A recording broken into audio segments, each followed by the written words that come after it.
Bienvenue dans la taverne du gamer. Je suis Sid, accompagné de Kira. Comment vas-tu aujourd'hui ? Bonjour, ça va très bien et toi ? Eh ben écoute, comme toi, ça va très bien. Est-ce que tu peux nous dire quel est le sommaire du jour, s'il te plaît ? Alors, grosse émission aujourd'hui, on va parler donc de Age of Empires, New Business, Xbox, EA qui stoppe les supports physiques, Resident Evil, Overdose. Au niveau des tests, ce sera le DLC de Resident Evil Village en premier et Inside en second. Et pour ce qui est du sujet hors sujet, il y aura le prix du danger et The Witcher dernier vœu. En effet, sujet assez complet cette semaine. Avant tout, pour rappel, vous avez nos réseaux sociaux. On se fait un plaisir avec Kira d'animer nos pages Facebook et Twitter, de répondre, de partager des choses avec vous. Et surtout, comme on vous l'avait dit la dernière fois, n'hésitez pas à nous proposer des sujets de news, de débats, de tests. D'ailleurs, le test que je vais présenter aujourd'hui, c'est un de nos auditeurs qui nous l'a proposé. Donc ça, c'est un format qui nous tient à cœur. N'hésitez pas à nous contacter et on répondra évidemment. Mais avant tout, générique.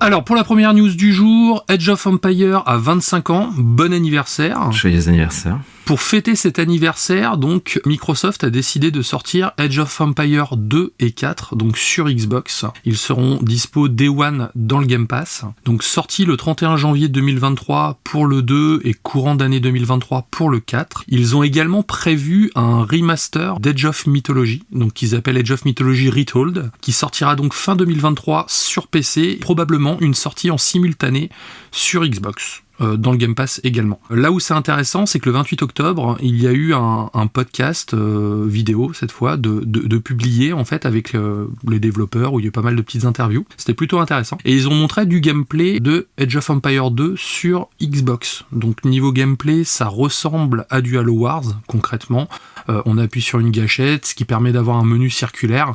Et là, on peut choisir donc les unités qu'on souhaite contrôler directement.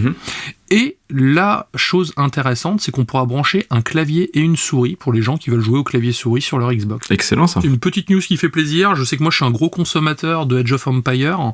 Sur console également, c'est vrai qu'à une époque je jouais beaucoup au Seigneur des Anneaux, Bataille pour la Terre du Milieu 2, très exactement, avec un ami où on s'est fait des journées complètes à se friter sur ce jeu, également sur du Command & Conquer. Et là le fait d'avoir du Age of Empires qui arrive sur Xbox, en plus dans le Game Pass, pour moi c'est tout bénef. Ça permet de faire vivre cette franchise qui a quand même malgré tout 25 ans et dont on ne parle pas assez, je trouve. Ouais, ça fait trop plaisir. Age of Mythology aussi, t'as dit, c'est trop bien Age of Mythology. Oui, la version Retool qui est prévue, donc il y aura donc le Age of Mythology de base, toutes les extensions qui sont sorties, même celle qui est sortie il y a 2 ans, je crois, la dernière sur l'Empire chinois. Donc tout sera directement intégré dans le package, en 4K 60 FPS bien sûr, et à côté ils vont même rajouter divers bonus en plus, donc je pense a priori qu'il y aurait une nouvelle faction. Ah, excellent. Donc un peu de nouveauté sur un jeu qui est quand même sorti en 2002, c'est pour moi c'est super positif, quoi. Ouais, c'est cool, c'est des institutions en plus ces jeux, franchement ça fera plaisir à tout le monde je pense de les retrouver, et puis la possibilité de brancher un clavier souris, parce que c'est vrai que les RTS c'est vraiment excellent en clavier souris, donc franchement c'est chouette. Ouais, c'est vrai qu'au clavier souris c'est quand même mieux que la manette, je suis d'accord. Bon, parlons un petit peu de The Witcher. Donc, on a su, après, CD Projekt, j'en avais parlé, avait fait tout un tas d'annonces autour de l'univers de Cyberpunk, de The Witcher, et ils avaient annoncé le projet Canis Majoris, sans trop nous dire ce que c'était. Et on sait enfin ce que c'est. Donc, dans l'émission 4, je vous parlais peut-être que ce serait un jeu open world, enfin, ils essayaient de faire planer une sorte de petit secret autour de Canis Majoris. Et finalement, c'est ni plus ni moins que le remake, encore, certains diront, mais le remake du premier jeu sorti en 2007, qui est sorti en plus uniquement sur PC. Donc là où je trouve que c'est une excellente nouvelle, ce remake, c'est l'entrée en matière des jeux The Witcher, puisque c'est le premier opus, donc tous les joueurs consoles qui ont découvert The Witcher n'ont pas pu le découvrir avec ce premier volet, donc c'est quand même vraiment dommage. C'est un jeu d'excellente qualité, assez court, donc c'est comme je disais le meilleur moyen de découvrir l'univers The Witcher. Le scénario est excellent et pour la timeline, en plus c'est l'épisode charnière puisqu'il prend tout de suite la suite des livres. Donc il y a les livres, il y a le premier opus de The Witcher et après il y a le 2 et 3 qu'on connaît davantage. Donc moi personnellement je suis super content parce que c'est un de mes épisodes préférés. Quand j'ai découvert The Witcher sur PC, c'était vraiment une claque énorme pour moi. Et là, de voir ce premier opus revenir en remake pour que tout le monde puisse le découvrir sur console, franchement, j'étais vraiment très très content. Donc pour moi, ça, c'est un bon remake. Moi, je suis super chaud aussi. C'est vrai que je l'ai pas fait. À l'époque, j'ai commencé à The Witcher 2, que j'ai poncé et surponcé. Et déjà, repartir dans l'univers du sorceleur, c'est quand même très cool. Et oui, comme tu dis, sur les personnes qui n'ont pas testé à l'époque sur PC, faut dire que le jeu a un peu vieilli maintenant. Ça permettrait d'ouvrir au passé de la licence en fait. Donc voir un petit peu l'origine de Geralt, qu'est-ce qui s'est passé, comment. Moi, je suis super chaud. Ouais, ça fait vraiment plaisir. Et comme il est jamais sorti sur console, là, c'est presque le chaînon manquant de la série The Witcher sur console. Donc franchement, ça fait plaisir. Surtout que les épisodes 2 et 3 peuvent être un peu intimidants pour des personnes qui ne connaissent pas du tout l'univers parce que c'est des jeux qui sont très denses et commencer à un deuxième volume et à un troisième, c'est jamais l'idéal. Que là, comme je le dis, c'est vraiment un très très bon argument pour commencer cette série The Witcher. En parlant de The Witcher, je sais pas si t'as vu, mais Henry Cavill a annoncé qu'il reprendrait plus le rôle de Geralt de Rive dans la série. Ouais, j'ai vu. Pourtant, lui, c'est un geek, il est ultra fan du personnage et c'était une de ses grandes fiertés de le faire. En fait, je sais pas si t'avais vu les raisons, mais il disait au début l'agenda avec Superman, ce qui est finalement pas trop vrai. A priori, dès la deuxième saison, il avait des petites divergences avec les showrunners de Netflix. C'est ça, oui, c'est ce que j'ai vu. Ouais. Donc, c'est vraiment, il l'incarne très très bien. Moi, j'adore The Witcher, j'adore le voir incarner en tout cas The Witcher, bien que sur certains points la série est perfectible, mais franchement ça va faire très très mal à Netflix, je pense.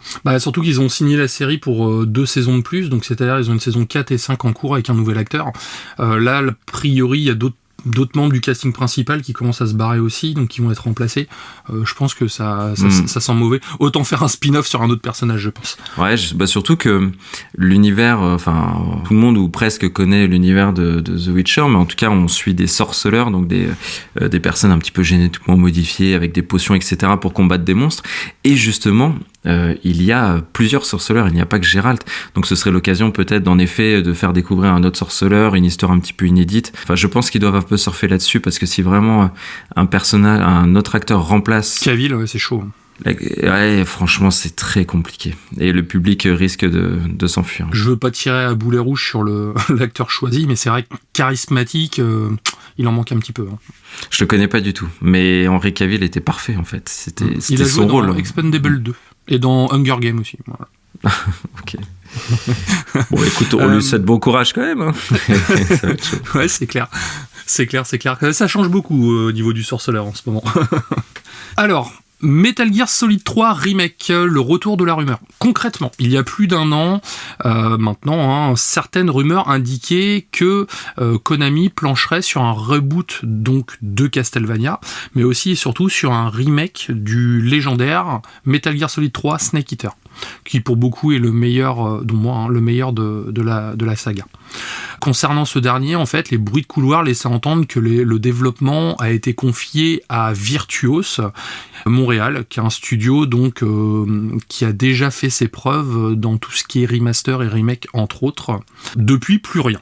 Récemment, un studio basé à Singapour, en fait, donc c'est un studio qui fait partie de Virtuos Studio justement, mais à Singapour, a mis en ligne une vidéo intitulée « Une journée chez Virtuos Montréal » visant à attirer de nouveaux talents en fait. Donc il n'y a rien de bien foufou a priori, jusqu'à l'intervention de Louis-Alex Boismenu à 1 minute 14 qui explique son rôle en tant que concept artiste. Et en bas à droite de l'écran, on aperçoit alors le livre The Art of Metal Gear Solid. Oula, ok.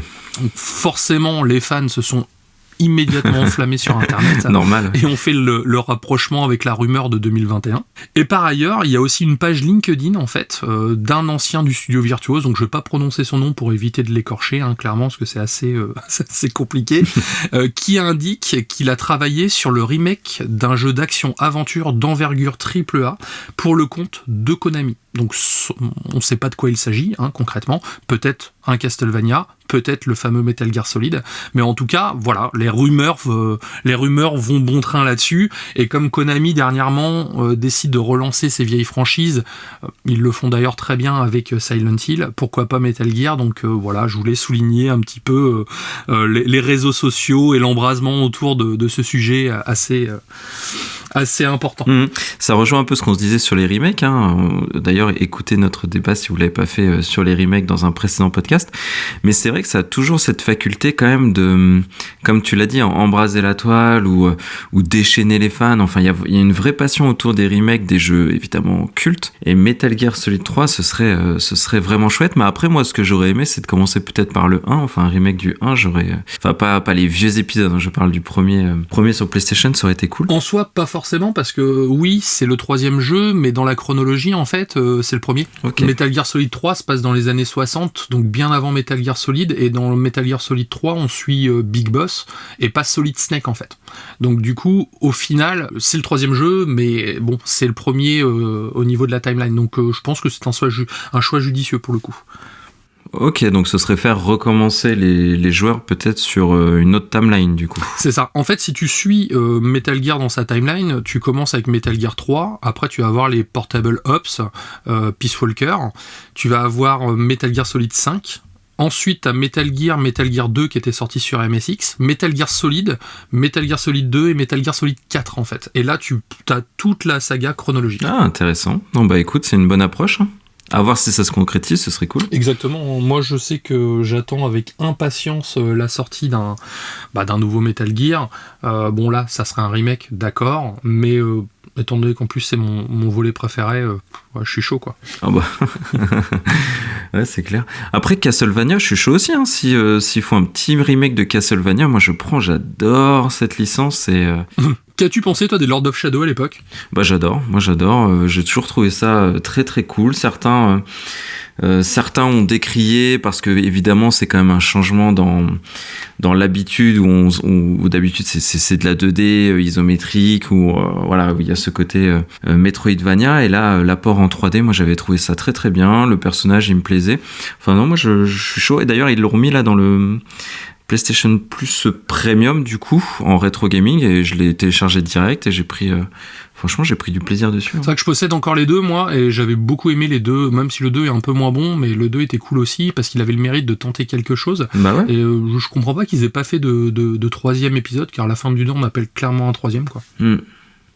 Ouais, après, je sais pas si Castlevania c'est si vendeur que ça, parce que c'est quand même une licence pour les vieux de la vieille, mais après, s'ils font, j'imagine, un remake, ce serait de toute façon les épisodes 3D, donc Lord of Shadow, mais...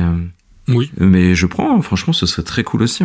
Bon, parlons un petit peu business maintenant. Donc on a beaucoup parlé de Sony, je vais d'ailleurs faire une news business sur Sony, mais là, Microsoft et notamment Xbox et Phil Spencer nous ont donné un peu plus d'informations ces derniers temps. Mais parlons aussi de leur com. Est-ce que ce sera le premier carton rouge que l'on va donner à Xbox pour la communication ? On le verra ensemble. Mais en tout cas, il y a eu un enchaînement que j'ai trouvé un petit peu malheureux dans ces dernières semaines. Déjà, on sait que Sony a commencé à sortir les armes en disant ils augmentent les prix. Xbox, très finement d'ailleurs, a dit nous on n'augmentera pas les prix, etc.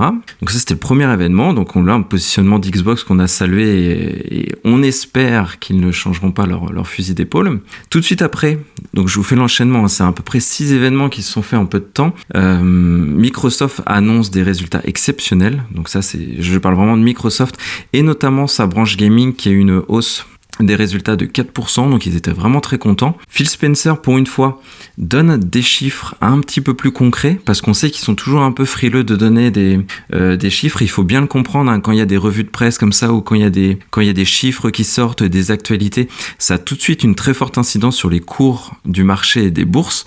Donc c'est pour ça que souvent les big boss ont tendance à être un peu frileux pour donner des chiffres.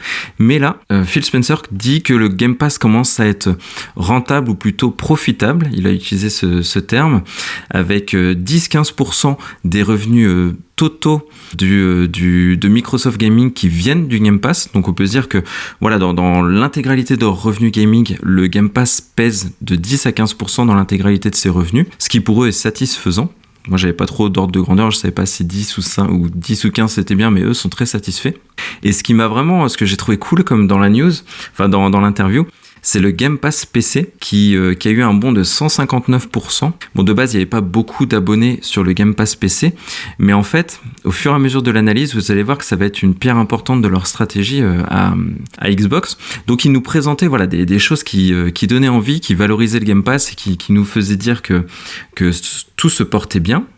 Mais tout de suite après, quasiment dans la même durée, tout ça s'est fait en 2-3 semaines, ils ont annoncé des licenciements massifs côté Microsoft, dont Xbox est concerné. Donc ça, on sait que nous, on est toujours un petit peu frileux quand il s'agit évidemment de toucher au personnel, aux développeurs, aux personnes qui s'investissent dans une marque. Et patatras, Phil Spencer commence à conditionner les joueurs à avoir des augmentations des prix après les fêtes, il le dit, sur les consoles, les jeux et les services. Donc la news est tombée, c'est du conditionnement, encore une fois. Je pense que toujours l'idée est de prendre la température et voir comment les joueurs évaluent cette situation et se positionnent, est-ce que ça fait un tollé ou pas. Mais il y a des explications à ça. Si vraiment Microsoft augmente les prix, parce que voilà, notre rôle c'est pas non plus de distribuer des cartons rouges ou autre, mais il y a une raison à cela, et c'est pour ça que je pense que cette hausse des prix est probable et presque indispensable pour eux. Et Phil Spencer l'explique très bien. Donc le Game Pass fonctionne, mais il est en vraie perte de vitesse sur la partie console, où il stagne à 10-12 millions de personnes. 12 millions d'abonnés, ils parlent eux-mêmes d'un plafond de verre. Ils ont du mal à capter les abonnés. Sur leurs résultats, ils espéraient une croissance de 78% exactement. Ben, ils ont eu 3 fois moins. D'accord. Donc c'est pour ça que sur console, tu vois, ils sont un petit peu déçus des résultats, et ça fait écho à ce que je disais tout à l'heure. Par contre, sur le PC, ça cartonne, et il faut garder ça à l'esprit parce que je pense vraiment que leur stratégie va être sur la partie PC, et ça rejoint la stratégie de Sony, si on l'a bien à l'esprit. Aussi, dans le Game Pass de l'aveu de Xbox, encore une fois, il y avait peu d'exclusivité ou de jeux first party à financer, donc du coup, ce qui fait que le Game Pass par extension était assez rentable, sauf que pour le plus grand plaisir des joueurs Xbox, des grosses exclusivités vont arriver, il y a des jeux à financer, donc ça peut difficilement passer sans l'augmentation un petit peu des prix. Aussi le coût des consoles, et c'est pour ça que Microsoft a toujours été frileux sur le hardware, et eux ils essaient un maximum de stopper le physique, stopper les consoles, c'est qu'ils l'ont dit, sur chaque console vendue, et la somme m'a vraiment surprise, ils perdent 100 à 200 dollars par console vendue. Je pense que côté Sony, ça doit être à peu près dans les mêmes eaux, sauf qu'ils ont augmenté les prix du coup, mais on se dit qu'à chaque console vendue, ils perdent 100 ou 200 dollars. D'accord. Ça n'a rien de choquant en soi, enfin le montant paraît élevé. Les consoles rentables, c'est rare, parce que même la 360 n'a jamais été vraiment rentable. Il y a que Nintendo et Sony qui ont réussi, mais vraiment en fin de vie de console à les rendre rentables, mais là en tout cas, ils perdent quand même 100 à 200 dollars par console. Et enfin, le dernier sujet qu'ils ont évoqué, et pareil, c'est très intéressant, vous allez voir en termes de communication et de stratégie, l'inflation, le coût de l'énergie. Donc on s'était un petit peu moqué de Sony quand ils avaient sorti cet argument, et du coup maintenant Xbox utilise le même, mais c'est parce que le coût de l'électricité pèse plus cher dans le prix des consoles, mais pas seulement. Aussi dans leur coût des serveurs et d'entretien des serveurs Azure, donc on sait que c'est très très énergivore les serveurs, et du coup, par extension, ça rend toute la partie cloud gaming clairement moins intéressante aussi en termes d'entretien de serveur et de coûts. Mais on se rend compte, au vu des arguments qui sont, quand on creuse vraiment le sujet, c'est dur de pas leur donner raison. Après, évidemment, nous, on ne souhaite pas d'autres hausses de prix sur quoi que ce soit, mais le fait est que la réalité économique du marché, je sais pas, mais quand on voit tous ces arguments qu'il y aura, moi, je me dis que, cette hausse de prix semble clairement inévitable. Là-dessus, je suis d'accord avec toi. Pour moi, c'est vrai que c'est un réel carton rouge. Surtout la partie quand tu annonces que tu as fait un bon chiffre d'affaires et que tu annonces des licenciements derrière dans la foulée, c'est un peu du foutage de gueule. Faut dire ce qui est. En soi, ce que j'ai apprécié dans son communiqué, c'est qu'il détaille exactement ce qui motive ses choix en fait. Là, en soi, ça nous permet déjà de prendre conscience de tout l'envers du décor. Encore une fois, comme tu dis, crise énergétique oblige, le cloud gaming, c'est quelque chose qui doit coûter très cher. Il faut penser que 90% des jeux Game Pass sont jouables en cloud, que ce soit sur le téléphone, tablette, PC ou que sais-je. Et du coup, forcément, ça doit avoir un coût monstre en ressources. Et je pense que la fin de Stadia, justement, a été prématurée à cause de ça. Oui, ou Netflix, on sait que Netflix galère aussi à rentabiliser à cause du streaming, des serveurs, etc. C'est ça, en fait, c'est un peu comme ils disent au début de Ready Player One, quoi, la guerre de la bande passante. Non, mais c'est trop ça. On arrive à un stade, en fait, où oui, ça devient un petit peu charrette parce que cette fameuse bande passante, entre guillemets, est sollicitée de toutes parts. Quand on voit donc tous les sites de streaming, que ce soit les jeux vidéo aussi, il paraît que Tencent, alors moi je suis pas vraiment connaisseur vraiment de Tencent, mais il paraît qu'en Chine, ils ont un gros service de cloud gaming également qui consomme énormément, et je pense que oui, c'est ça qui va vraiment jouer sur les augmentations de tarifs. Après, pour les consoles de jeux, en soi c'est un peu dommage dans le sens où c'est un peu le deal, quoi. Toutes les consoles sont vendues à perte, ça on le sait. Encore une fois, Nintendo y arrive parce que déjà leurs consoles sont moins coûteuses, et puis ils embrassent des palettes et des palettes, hein, concrètement. Après, s'ils veulent attirer un nouveau public, je pense pas que ce soit sur les consoles où il faut impacter le tarif, justement, en fait. Le Game Pass, pour moi, est quand même très intéressant point de vue financier. On est sur du 15 € par mois si on le paye plein pot, mais sur des sites détournés, on a possibilité de l'avoir à 22 € pour 3 mois, donc ce qui permet de faire une économie assez substantielle. Éventuellement, une augmentation de l'abonnement serait plus pertinent parce qu'une fois que les gens y ont goûté, au final, c'est un modèle économique qui est viable pour moi. Mais augmenter la console de jeu, c'est un peu se tirer une balle dans le pied. À voir. Mais en tout cas, ils nous ont conditionnés. Après, ils l'ont fait peut-être avec un peu plus de pédagogie que l'ont fait Sony. Néanmoins, les arguments évoqués étaient sensiblement les mêmes, quand même. Mais c'est vrai que cette crise énergétique, ça impacte tous les secteurs, mais ça impacte avant tout le consommateur, quoi qu'il arrive. Ouais, c'est clair. Soyons dans l'attente, on analysera et on regardera, parce qu'il y a augmentation de prix et augmentation de prix aussi, hein. Ça peut être 10 € sur les consoles et 1 € sur le Game Pass, comme ça peut être 50 ou 10 ou 5 €. Enfin, on verra. Augmentation, finalement, ça veut pas dire grand-chose. Et pour la stratégie PC du Game Pass, j'ai vu aussi quelque chose de très intéressant. La viabilité financière des services et des consoles, j'ai l'impression qu'elle est vraiment en train de se jouer sur PC, parce que Sony ont vraiment réussi en mettant tous leurs jeux first party sur PC. Ils ont réussi à leur donner une seconde jeunesse, une seconde rentabilité. Ils ont fait beaucoup d'argent grâce à ça. Et là, du coup, Xbox est en train de discuter avec Steam pour que le Game Pass soit disponible sur Steam. D'accord. Et Steam, Valve l'a dit clairement, ils ont dit, nous, faire des jeux à service, enfin faire des services comme le fait Xbox, ça ne nous intéresse pas, donc ceux qui le proposent sont les bienvenus. Donc je pense que ça se fera bientôt, le Game Pass sera disponible directement sur Steam. Et le plus grand rêve de Phil Spencer, et tout le monde le sait, il l'a déjà dit, c'est que le Game Pass soit disponible sur PlayStation, sur Switch, sur PC, vendre du service sur toutes les plateformes. Là où il y a un gros carton rouge pour moi, c'est sur la communication de tonton Philou, on va dire. C'est ce que j'appelle le Twitter fou, en fait. C'est Sony annonce qu'il va augmenter les consoles, direct il tweet en mode pour faire de la com, on va rassurer, nous il n'y a pas de problème et tout, et puis 15 jours après ils changent leur fusil d'épaule. Ça serait bien de se concerter avant, en fait, parce que là du coup ça crée un peu un ascenseur émotionnel chez les gens déjà, et ça fait pas sérieux, en fait, hein.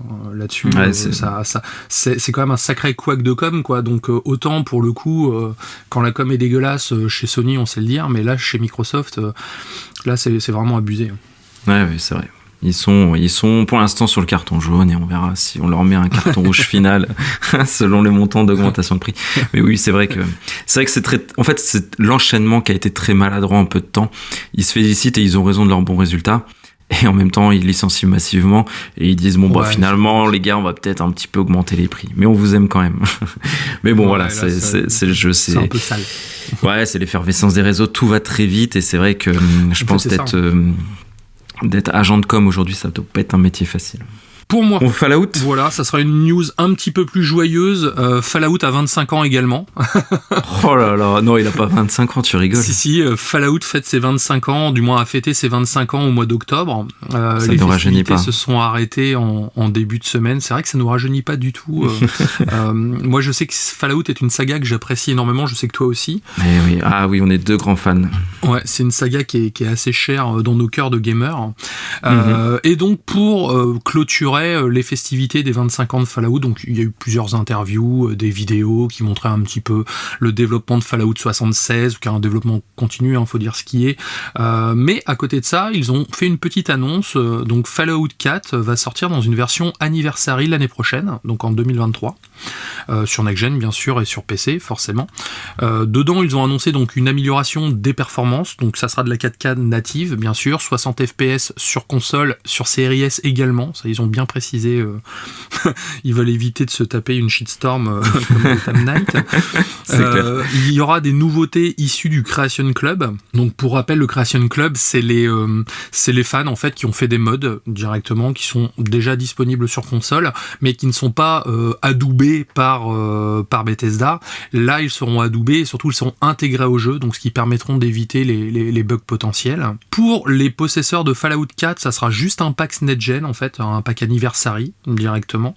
Et ils ont décidé de rajouter également des missions complémentaires, peut-être des nouvelles factions, on ne sait pas encore, mais ils ont décidé de faire revivre Fallout 4 5-6 ans après sa sortie.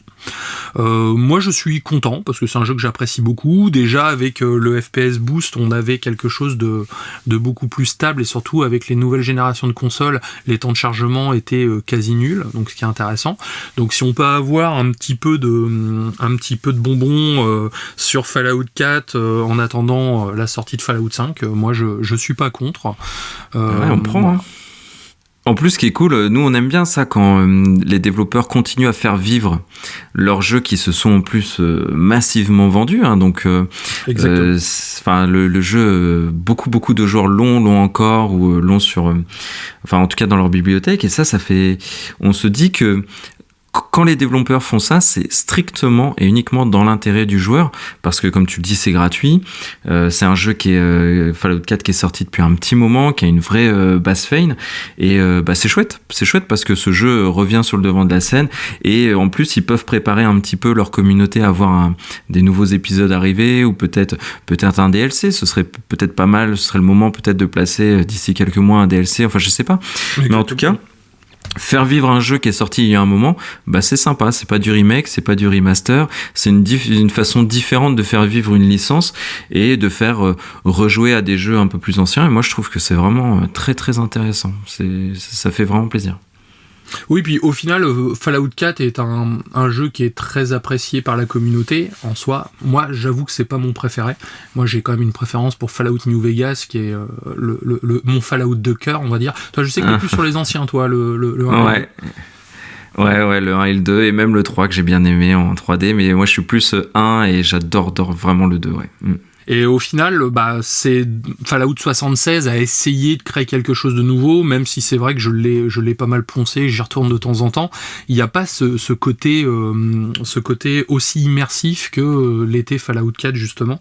Donc si ça peut être l'occasion de se replonger dans le jeu et de découvrir de nouvelles choses, franchement c'est cool quoi. C'est une licence qui mérite d'être vraiment sur le devant de la scène, et s'ils arrivent à faire coïncider la sortie de la version anniversaire avec la série télé, ça sera en plus de la pub gratos quoi, donc c'est tout en leur honneur. Ouais, c'est carrément bien. Et au passage, jouer à Fallout Shelter, c'est gratuit, c'est dispo partout, et on gère son petit bunker anti-atomique, on gère les ressources, on gère son personnel, on gère la vie des habitants dans le bunker, et c'est trop bien. Ouais, je l'ai sur mon téléphone, j'y joue tout le temps. Ah, moi aussi. J'aime trop ce jeu. C'est excellent. Le jeu de société est très bien aussi. Ah, j'ai pas fait. Jeu de société Fallout Shelter, pareil, on gère chacun son petit bunker. En fait, on a chacun un étage d'un bunker, et le but c'est d'avancer le plus vite possible en fait avec un système de tuiles. Et celui qui arrive le plus loin en fait devient superviseur du bunker en fait. Donc c'est plutôt drôle à faire, et on retrouve les sensations du jeu vidéo au final. Elle est trop bien cette licence. Oui, c'est clair. Bon, parlons d'une petite rumeur pour continuer. Donc EA, le grand éditeur, avait annoncé entre guillemets, mais on va se rendre compte que ce n'était pas le cas. Mais la fin, en tout cas, des supports physiques pour les jeux dans différents pays scandinaves et aussi l'Allemagne. Donc tollé général sur Twitter, sur Internet. Comment ça, EA stop le support physique, on ne pourra plus acheter son jeu en boutique. Enfin bref, je vous laisse imaginer, ça a été le feu, ça a été le gros bazar pendant une journée entière jusqu'à que EA démente et dise non, il n'a jamais été question de ça. C'était une mauvaise interprétation d'un rapport financier qui avait été fait. Donc je vous épargne le contenu de ce rapport financier, mais c'est vrai que explicitement ça n'avait jamais été dit. Mais on sait, et tu en parlais un petit peu tout à l'heure pour MGS3, quand les réseaux s'emparent d'une rumeur, quand les réseaux s'emparent d'un fait comme ça qui peut faire le buzz, évidemment tout le monde le relaye dans l'espoir de capter un petit peu d'audimat et capter des likes ou des retweets, etc. Donc finalement, tout le monde s'est excité une journée entière pour absolument rien, bien que, là c'est là qu'on va se projeter un petit peu, bien que, à mon avis, ça arrivera un jour. Capcom, en ce sens, avait communiqué avec ces rumeurs et tout pour EA, et ils avaient dit, oui, mais comprenez bien que nous, donc Capcom c'est quand même un très très très gros éditeur, avec les licences Resident Evil, Street Fighter, etc. Ils ont dit que nous, 80% de nos jeux sont vendus en full démat. Et je sais que nous, en France, on est un des derniers pays quand même les plus attachés au support physique, mais il faut se dire que nos habitudes de consommation à nous ne sont pas du tout celles des autres pays européens ou même asiatiques. Et aux États-Unis, ils sont eux aussi très très dématérialisés. Mais il faut se dire que malheureusement, ça va s'inscrire dans le sens, encore une fois, de l'histoire. Pour ceux qui aiment bien aller au magasin ou même offrir des jeux, je sais pas, à un anniversaire, à Noël, eh ben, ça sera plus possible d'ici, à mon sens, pas tout de suite, mais peut-être d'ici 5-10 ans, le marché va continuer à évoluer et il faudra s'habituer à ce type d'annonce, en tout cas, c'est certain. Pour l'anecdote, moi, tous les Resident Evil, je les ai, mais en dématérialisé, c'est vrai. Tu vois, Capcom, voilà, t'as fait les chiffres de Capcom. En fait, ce qui s'est passé, c'est que moi, en fait, je suis un peu toqué. Quand je commence une collection en physique, j'aime bien l'avoir en physique, et quand je la commence en démat, j'aime bien l'avoir en démat. Et sur le Xbox Live, à l'époque, il m'avait offert Resident Evil 0 et Resident Evil 1 en démat, et c'est vrai que j'ai acheté le 2 et le 3 en dématérialisé également, et là la version la version Gold de Resident Evil Village également, en fait. Donc c'est-à-dire j'ai tous les Resident Evil en démat sur ma console, et Resident Evil 4 du coup je vais l'acheter en démat, en fait, pour pouvoir l'avoir comme les autres, en fait. Ah ouais, ok. Après, pareil, encore une fois, on va reparler de crise énergétique, mais ça va pas améliorer l'empreinte carbone. Ça déjà c'est sûr, et encore une fois ça reste des gros serveurs où on peut récupérer les jeux à la demande, et forcément ça va générer de la consommation supplémentaire si tous les jeux passent en full dématérialisé, en fait. Donc on y viendra tôt ou tard, ça c'est indéniable, mais comme tu le dis, offrir un code d'un jeu, c'est quand même moins cool que d'offrir la boîte du jeu, en fait. Bah ouais, moi je suis attaché au support physique, aux éditions collector, au steelbook avec ton jeu, enfin tous ces petits détails qui font que tu t'offres pas qu'un jeu. Moi j'aime bien aussi le rituel d'aller au magasin, de choisir ton jeu dans le rayon, regarder ce qu'ils se vendent d'autres, enfin bon bref, c'est peut-être un comportement qui est plus majoritaire aujourd'hui, hein, et puis les chiffres disent que c'est le cas en plus, hein. Les gens ont entamé cette transition vers le tout digital. Mais en tout cas, moi je trouve que c'est encore un certain charme d'aller parler aux vendeurs de jeux, d'aller choisir son jeu, etc. C'est vrai, etc. c'est vrai. Bon, est-ce que tu nous parlais de Resident Evil et de Capcom pour la transition avec ta prochaine news ou pas, mon cher Kira? Exactement, en fait, c'était une transition toute trouvée. Resident Evil, donc Re-Everse, ne plaît pas et peine à trouver des joueurs. Alors pour info, Re-Verse, c'est le mode multijoueur qui était fourni avec Resident Evil 8. Donc le jeu a été maintes fois repoussé et il est sorti donc officiellement le 28 octobre dernier. Donc ce standalone multijoueur en fait permet, pour l'instant sur 2 maps, de faire s'affronter 6 personnes en fait en deathmatch directement. Donc on a 2 maps, on a la map du commissariat, on a la map de la maison des Baker, donc qui a été, on va dire, recustomisée pour les besoins du jeu en multi. Et malheureusement ne séduit pas en fait. Donc pourquoi ? Est-ce qu'ils ont mis trop de temps à le sortir ? Est-ce que vraiment c'est mauvais ? Je vous donnerai quelques indications dans 2 minutes. Mais déjà, ce qu'il faut savoir, c'est qu'actuellement il y a 6 millions de personnes qui ont acheté Resident Evil Village. Donc potentiellement, il y a 6 millions de joueurs qui peuvent jouer à Arrowverse.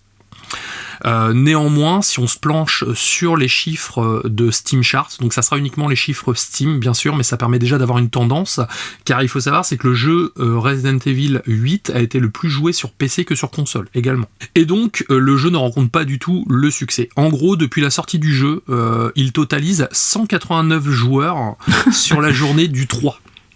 Dont toi. Voilà, donc j'ai refait un petit point hier pour être sûr. Il n'y avait pas encore la journée du 4 qui était disponible, mais sur la journée du 3, il y a eu 189 joueurs. Et le jeu cumule une moyenne de 355 joueurs en simultané depuis le 28. Donc concrètement, c'est vraiment nul. Ouais, c'est vraiment nul. C'est vraiment nul. J'ai comparé avec le Resident Evil Resistance en fait, qui faisait des pointes à plus de 10 000 joueurs en fait en journée, et c'était déjà un échec à l'époque. Qui était sympa, on avait bien aimé, nous on y jouait de temps en temps. Qui était déjà sympa, tout à fait. Et ayant testé les deux, j'avais quand même une préférence pour le Resident Evil Resistance, qui était vraiment pour le coup plus intéressant, parce que là on se retrouve vraiment sur du deathmatch, c'est-à-dire on choisit donc 6 personnages. Donc on a le choix entre Chris, Léon, Claire, Jill, il y a Ada et Hank directement, donc ça c'est le choix dans ces personnages-là. Et là où, moi ce qui me gêne un petit peu, c'est qu'on peut tous prendre le même personnage par exemple. Donc à un moment j'ai pris Jill et il y avait 4 Jill sur la map, donc ce qui est un petit peu gênant pour l'immersion. Et là où ça aurait pu être intéressant, c'est quand ton personnage se fait tuer, on se transforme en une abomination du jeu en fait. Donc en gros, quand tu vas courir dans ta map et que tu vas tirer sur les autres mecs, tu vas récupérer des petites fioles d'ADN en fait. Et si tu as 2 fioles d'ADN, tu peux te transformer en Némésis par exemple. Et en fait, la vengeance, ça sera de tuer ceux qui t'ont tué directement en étant un ennemi de Resident Evil. Et si tu te fais tuer, tu repars à 0, donc tu repars en reprenant Jill directement, et là tu dois retirer sur des mecs. C'est de la partie qui dure environ 7 minutes, mais c'est très répétitif, et au final c'est pas stimulant pour dessous quoi. Le recul des flingues est nul, les sons sont vraiment pas terribles. Au début ils ont mis un filtre effet BD qui est vraiment dégueulasse, mais il est désactivable. Et oui en fait attendre 1 an pour ça, c'est vraiment c'est vraiment une espèce de démo en fait, clairement. Ils ont annoncé qu'ils rajouteraient une autre map et d'autres personnages, mais en l'état je vois pas qui ça pourrait intéresser de passer des soirées là-dessus quoi. J'ai joué 3 heures, mais vraiment 3 heures, je me suis forcé à attendre un petit peu pour gagner du skill et débloquer des trucs, mais franchement voilà, vous pouvez passer votre chemin, c'est vraiment pas terrible. Tu t'es sacrifié pour nos auditeurs, c'est beau. La beauté du geste. Je me suis sacrifié pour la cause, mais voilà, c'est vraiment pas ouf, quoi. Je trouvais le modèle économique sympa, par contre, quand t'achetais Resident Evil Village, t'avais ton jeu multijoueur qui était attaché avec, c'était gratos et tout, c'était cool. Mais ils ont l'air d'être passés quand même à côté de leur jeu. Ouais, puis j'ai l'impression que vraiment le titre a été développé à l'arrache, parce qu'il y a des erreurs de game design, hein, vraiment, c'est un non-sens total. Puis c'est vraiment tout ce qu'il y a de pire dans les jeux multi pour moi, quoi. Parce que c'est vraiment du deathmatch, on court partout, il y a pas de, on peut pas se cacher, faut être en mouvement perpétuel, j'ai l'impression d'être retourné sur Quake au début des années 2000, quoi. Écoute, on va passer notre chemin. Oui, vraiment, grosse déception. Du coup, j'ai essayé de relancer Resident Evil Resistance pour me refaire des parties, mais il n'y a plus personne dessus, donc j'étais tout seul dans le lobby. Tu nous auras fait économiser du temps de jeu, au moins. Voilà. Écoute, enchaînons sur encore une petite news business, mais celle-ci côté PlayStation. Il y a moins de choses à dire, donc je vais vraiment... Ils ont annoncé quelques chiffres, mais un peu c'est plus barbant qu'autre chose, donc je vais vous donner vraiment l'essentiel de ce qu'il faut en retenir. Donc on a les chiffres officiels de vente PlayStation, donc on était à 25 millions. Donc ça, PlayStation 5, donc ça je l'avais déjà dit au dernier podcast qu'on était à 25 millions, mais là c'est bien confirmé. La PS4 à la même époque avait fait fait 29 millions sur la même période équivalente. Donc la PS4 a un petit peu d'avance, mais on peut se dire quand même, au vu des pénuries, ça reste un score assez honorable. Par contre, ce qui est intéressant, ils visent d'ici mars 12 millions de consoles vendues supplémentaires, ce qui ferait sur l'année fiscale 18 millions de consoles vendues. C'est très très ambitieux. Et à tel point que c'est ambitieux, quand ils ont annoncé ça lors du communiqué de presse, on leur a dit mais vous êtes sûr quand même? Et PlayStation a dit oui, ils ont a priori, ils veulent pas trop le dire, mais ça fait un gros moment qu'ils font du stock, qu'ils font beaucoup de stock pour la période de Noël. Donc on devrait avoir une déferlante de consoles à Noël qui devrait arriver. Et ils disent même qu'ils seraient capables de faire plus de 18 millions sur l'année fiscale, ce qui serait vraiment, ce serait très étonnant parce qu'ils ont vraiment galéré en vente jusqu'à maintenant, et ce serait un score quand même assez exceptionnel. Là, on estime le nombre de Xbox et de Series S. On n'a jamais d'ailleurs la part de la Series S dans les ventes. Moi, je trouve que ça aurait été vraiment super intéressant parce que la Series S, elle cartonne vraiment. Je me faisais la même mais ça c'est dommage, mais ils sont toujours un petit peu frileux, comme je le disais tout à l'heure, pour donner ces chiffres. Et Xbox sont aux alentours de 17-18 millions de consoles. Donc c'est à dire que PlayStation viserait d'en vendre quasiment autant une année que ce qu'a fait Xbox en 2 ans. Donc ça paraît, ils sont vraiment confiants. Mais en plus, j'avais expliqué la dernière fois qu'ils ont réduit la taille des puces, etc., pour en produire plus. Donc les signaux nous font à penser que c'est possible, mais ce serait vraiment inattendu. Donc ça, c'était la première grosse news. Et la deuxième, elle est vraiment intéressante aussi. Déjà, on a le chiffre officiel, global monde, de la part de jeux achetés sur le PS Store. Parce que selon les éditeurs le disent parfois, comme Capcom a dit 80%, etc. Enfin, on avait des chiffres qui un peu à gauche et à droite, mais là Sony le dit officiellement, 63% de leurs jeux sont vendus sur le PS Store. Au global monde. Donc c'est vraiment un chiffre que moi j'ai trouvé impressionnant. Je pensais, avant de m'intéresser à tous ces sujets, je pensais pas que ça se vendait autant sur le PS Store, mais parce que nous on a nous les petits Français, on aime bien le physique et tout, comme on l'a dit, mais en tout cas au global plus d'un jeu sur 2 sont vendus sur le PS Store. Et ils ont communiqué aussi sur les abonnés PS Plus, ce qu'ils font assez rarement.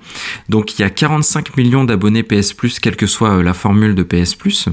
Ça a un petit peu baissé de juillet à septembre. Ils ont perdu 1,5 million d'abonnés. Ils l'expliquent par de juillet à septembre, c'est une baisse annuelle en fait, sur la période d'été. Tous les services ont une chute a priori, donc ils le justifient comme ça, et il y avait peu de sorties sur les services. Mais par contre, ce qui est intéressant, c'est que depuis donc la refonte de formule PlayStation, il y a eu cette légère baisse, mais les profits et les revenus ont progressé, eux, de plus de 10%. Donc ça veut dire que pour eux, le pari est gagné, ils étaient contents, c'est ce qu'ils voulaient. Qu'ils ont réussi, ils ont eu une légère baisse, mais en même temps, ça a été fructueux parce que il y a un peu moins d'abonnés, mais ils dépensent plus. Donc, c'est-à-dire qu'ils ont davantage upgradé, ils ont pris davantage la formule extra et premium. D'accord. Donc ça, ils étaient contents. Et à ces annonces, l'action de Sony a bondi de 10%, donc les marchés ont très très bien réagi. Et c'est ce que je disais tout à l'heure, quand il y a des communiqués de presse, voilà pourquoi Phil Spencer ou Jim Ryan ou les grosses boîtes comme ça font toujours gaffe. C'est que tout de suite, je l'ai dit, ils peuvent perdre un faux pas, ils perdent des millions de dollars ou des milliards de yens là. En plus, pour le Japon, là, le contexte n'est pas terrible. Le taux de change pour le Japon est pas excellent, donc ça a impacté un petit peu Sony. Tout semble bien aller pour Sony. Oui, c'est vrai. Après, en même temps, ils ont raison de voir grand. La console, la marque Sony est encore très très très réputée dans le jeu vidéo. Et c'est vrai que beaucoup de gens achètent la PlayStation pour la marque essentiellement. Et puis ils ont aussi l'avantage d'avoir un parc d'exclusivité qui est hyper vaste.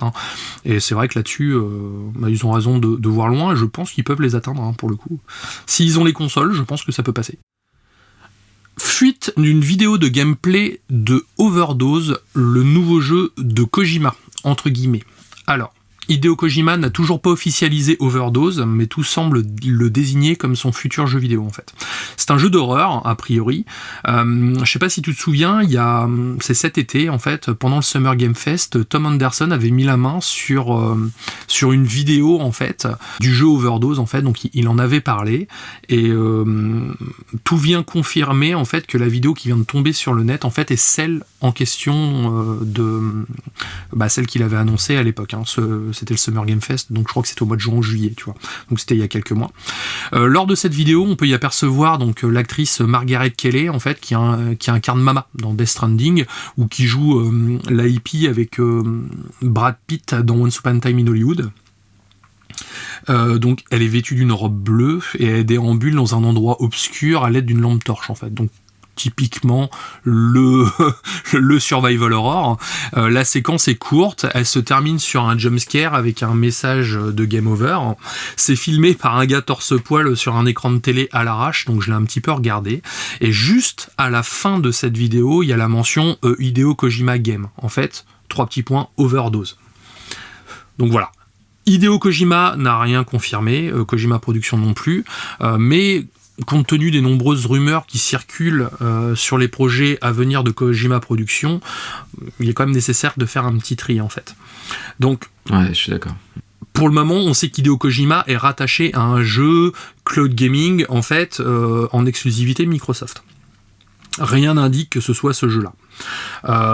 Déjà parce que il parle d'un jeu révolutionnaire. Bon, c'est Kojima, donc il aime bien se faire mousser quand même, mais il parle d'un jeu révolutionnaire, un jeu qui qui permettrait de redéfinir le jeu vidéo ou quoi que ce soit. Moi, le peu que j'en ai vu, c'est vraiment un survival horror bête et méchant avec une vue à la 3e personne, même si un système a priori de contrôle de caméra où on peut indiquer aux personnages des choses à faire. Enfin, ça reste à définir. Je vois pas ce qu'il y a de révolutionnaire là-dedans. Donc, est-ce que c'est ce jeu-là, ou est-ce qu'au final, Overdose serait une nouvelle IP ? Certaines rumeurs parlent d'un Death Stranding 2, dans le sens où on suit donc le même personnage, qui pourrait être une préquelle au premier jeu qui est sorti il y a quelques années sur PlayStation. Ouais, ok. Donc on n'en sait pas plus pour l'instant. Bon, encore une fois, la toile s'est enflammée. Je pense qu'on aura une annonce lors des Game Awards 2022 qui auront lieu le 8 décembre pour 2 raisons. Parce qu'on sait que le créateur des Game Awards est un très très bon ami à Hideo Kojima, et c'est vrai qu'Hideo Kojima avait déjà présenté sa première vidéo de gameplay de Death Stranding à l'époque au Game Awards. Donc ça serait l'occasion de confirmer ou d'infirmer ça. En l'état, ça a l'air plutôt joli. L'actrice en question, c'est une actrice que j'apprécie en fait, qui joue plutôt bien. Donc ça pourrait être intéressant de voir. Après, j'espère juste avoir un jeu plus intéressant que Death Stranding justement. Bah écoute, à voir si ça va pas être l'overdose d'Hideo Kojima aussi. Je t'avoue que chez moi en ce moment il est pas en odeur de sainteté, je suis un petit peu déçu du bonhomme dernièrement. Après, maintenant qu'il avait les coups des franches sur Death Stranding, j'ai trouvé qu'il s'était un petit peu enflammé sur beaucoup de choses et c'était très pompeux pour pas grand chose au final. Voir ce que ça peut donner. Après, le voir dans le registre de l'horreur, ça peut être très intéressant parce que même la saga Metal Gear, à certains moments, a toujours flirté un petit peu vers l'horreur et le lugubre. Il voulait en plus faire revenir Silent Hill justement, donc ça serait peut-être l'occasion de faire quelque chose de différent, mais en l'état, voilà, on peut pas se prononcer sur une vidéo de 2 minutes, mais bon, pour l'instant ça a l'air plus ou moins classique. Ok, affaire à suivre donc. Exactement. Eh bien écoutez, pour finir ces petites news, donc la fin d'un drame en 3 actes, je crois, ça fait le 3e podcast que je vous parle d'Onoma, et au dernier on se félicitait d'Onoma, je disais ouais trop cool la marque, nouvelle direction, nouvelle stratégie.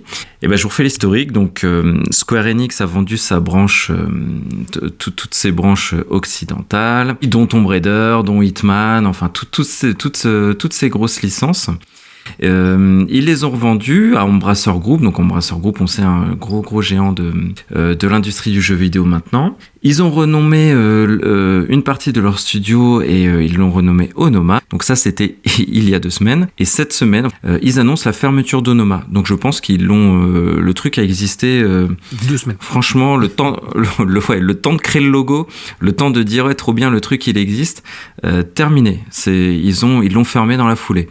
Donc très étonnant étonnant. L'enchaînement des événements, c'est affligeant, en fait, c'en est presque là. C'est clair. Embracer Group qui a racheté et qui disait que la pérennité du truc serait garantie. Enfin, c'est d'une violence sans nom.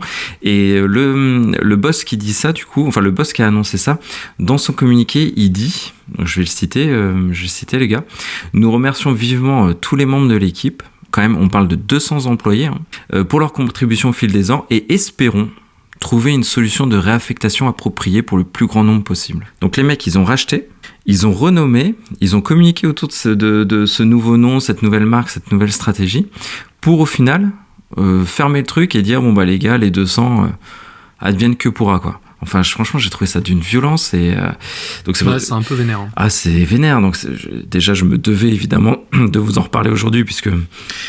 Excusez-moi, je vous fais l'historique depuis 3 podcasts déjà de ce qui se passe de ces branches occidentales de Square Enix. Mais en fait, Square Enix, ils ont rien verrouillé. Déjà, ils ont vendu le truc. Ils l'ont vendu à pas cher du tout. Et j'imaginais que quand on vend comme ça, on a des garanties quand même pour les employés, pour les gars. Et un mois après, fini. Fin de l'histoire. Et les gars, on vous replacera comme on pourra.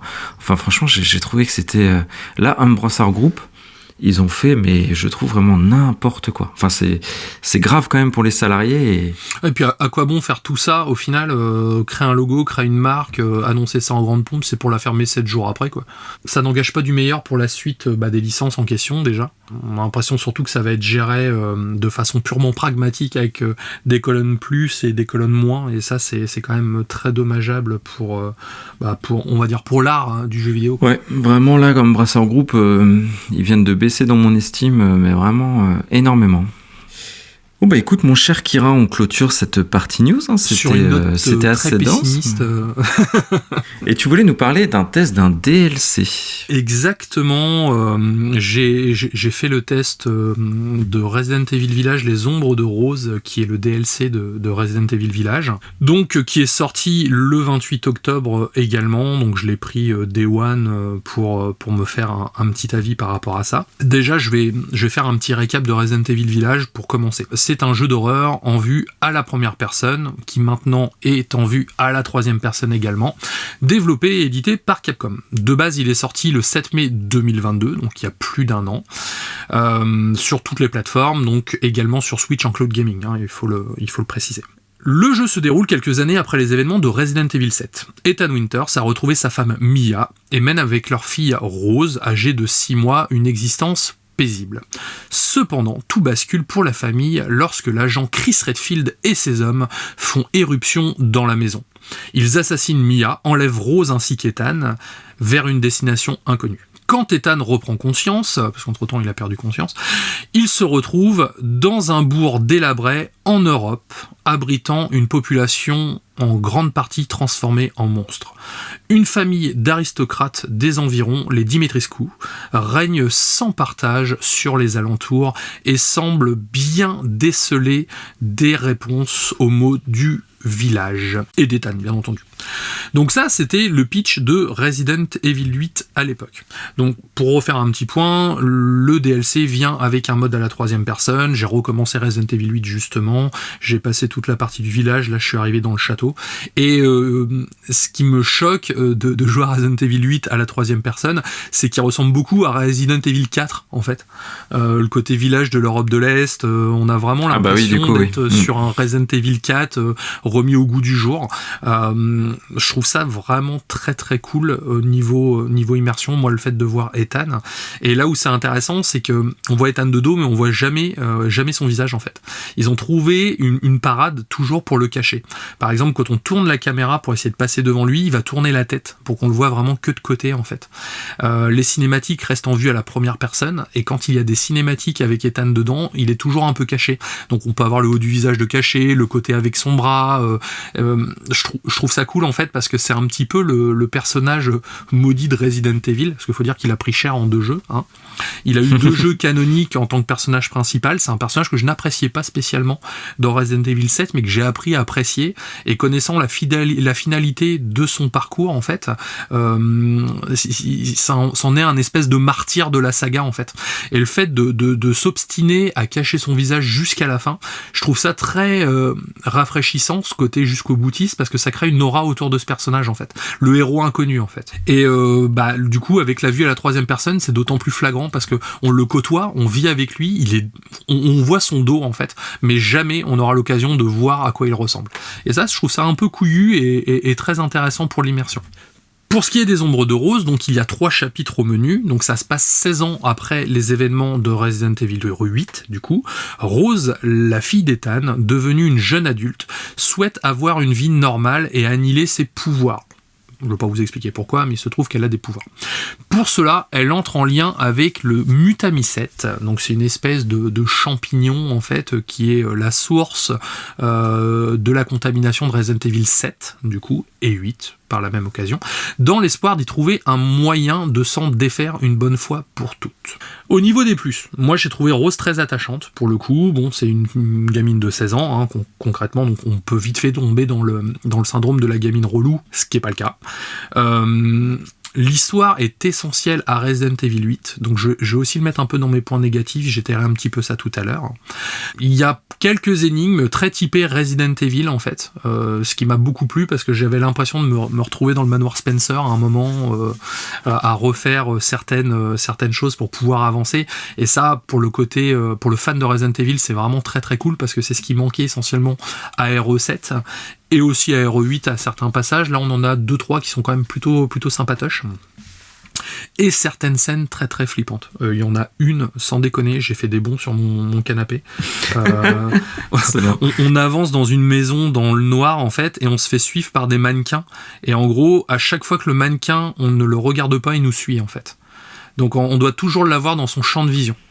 C'est les anges de Doctor Who quoi. Ok. Ouais, c'est exactement ça en fait. C'est en plus, c'est des mannequins, donc ils marchent avec une façon de se tenir qui est très désarticulée, avec des yeux brillants. Enfin, clairement, sympa. Ouais, non, ça fait serrer les fesses. Et cette scène-là, on doit alterner entre les mannequins qui nous coursent, les énigmes à faire, et surtout se déplacer dans une maison, mais en fait on regarde pas la route, on regarde les mannequins qui nous suivent, donc de dos en fait il y a vraiment cette pression qui s'installe qui est vraiment vraiment bien foutue pour le coup. Au niveau des points négatifs, je mettrais la durée de vie qui dure 3 heures. J'ai mis 3 heures à terminer le DLC pour les 3 chapitres, donc 1 heure par chapitre à peu près. J'ai pris mon temps. Il n'y a pas de collectible à collectionner, il y a juste des petites notes à droite à gauche qui permettent d'en apprendre un petit peu plus sur le jeu. Payer l'épilogue du jeu, là je trouve ça dégueulasse parce que concrètement j'ai l'impression que c'est vraiment le dernier chapitre du jeu qu'on nous a fait payer en fait. Pour donner un ordre d'idée, le DLC se situe entre la dernière scène de Resident Evil 8 et s'arrête dans la scène post-générique en fait. Ok, je vois très bien. Donc c'est un élément vraiment essentiel pour clore cette histoire, c'est un réel épilogue, et j'ai vraiment l'impression qu'on me l'a fait raquer 1 an après. Je trouve ça un petit peu dommage pour le coup. Sachant que dans cet épilogue, on retrouve les mêmes environnements que Resident Evil 8. Donc on va retrouver le château de Dimitrescu avec quelques extérieurs, on va retrouver les geôles qu'on voit au début, la maison de poupée et un espèce de cimetière. Donc c'est vraiment les mêmes environnements que Resident Evil 8, réaménagés parce que ça se passe 16 ans après, mais au final c'est dommage parce que encore une fois le DLC il vaut 19,99€ quoi. Ah ouais quand même. Le bestiaire très générique, on va retrouver l'équivalent des hommes caca de Resident Evil 7 qui vont se promener essentiellement dans le château de Dimitrescu. On va avoir les mannequins et autre chose que je ne vais pas vous spoiler, mais au final voilà, il y a 3 monstres en plus et ça s'arrête là. C'est dispo donc depuis le 28 octobre et dedans ça rajoute le mode TPS, la nouvelle campagne solo et les 3 personnages du mode Mercenaries. Je me suis posé la question si le mode TPS était inclus dans le DLC ou si c'était une mise à jour du jeu en question.